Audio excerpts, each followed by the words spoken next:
Shelby Bonney, and I'm the host of the Innovator Series, brought to you by Technology for Obama. I'm here with Robert Hohman, who's the co-founder and CEO of Glassdoor.com. It's a pleasure to be with you. Pleasure to be here, thanks. We've talked a lot about your thoughts on innovation, your thoughts on this coming election, but clearly Glassdoor has been a great innovator, and won a Webby, you've raised over $22 million. But I'm curious if we do a step back, so kind of the context of where Glassdoor is created, and talk about innovation in America. Mm-hmm. So the perception has been it's a real competitive strength of this country.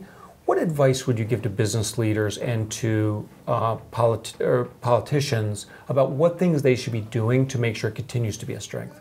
Yeah, well, if you look at the reviews on Glassdoor, and that's one of the magic things about Glassdoor, is we can see what people say and what they view as engines in their company and why they like working at their company and why they feel that what they're doing is valuable and innovative. What people will tell you is a very strong vision set by a strong leader, which means we need to continue to grow and empower strong leaders first and foremost.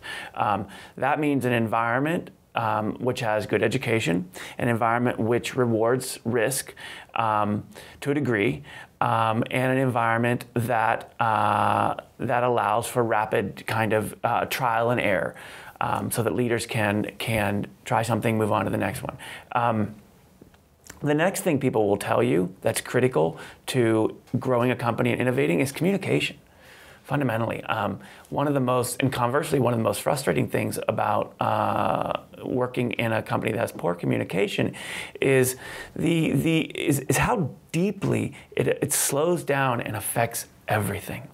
And so, having a company that is transparent and is democratized in their communication is incredibly powerful, and in my view, and in reading much of this, fuels a great deal of innovation. Well, interesting. So again, we go back to the kind of, now we talk about kind of government officials. What are the big, if we were to make long-term investments, what are the areas that you would recommend we as a country make long-term investments in to make sure that we have, continue to be a leader in innovation? Yeah, I mean, the bandwidth backbone is critical to me. I think that we need the investments that President Obama has suggested in wireless infrastructure is critical, and I think. So you'd like to see close to 100% coverage of the U.S. Absolutely, yeah. I think that is going to be very, very important to us over the next couple decades. I think education is the next huge one. We are just now, or we're soon going to be feeling the effects of our failure in education for the last couple decades. We've got to fix that. And then the third one is healthcare. The healthcare reform act that it passed is critical, I think, to addressing the rising costs, which even as a small company, we're feeling quite acutely, frankly.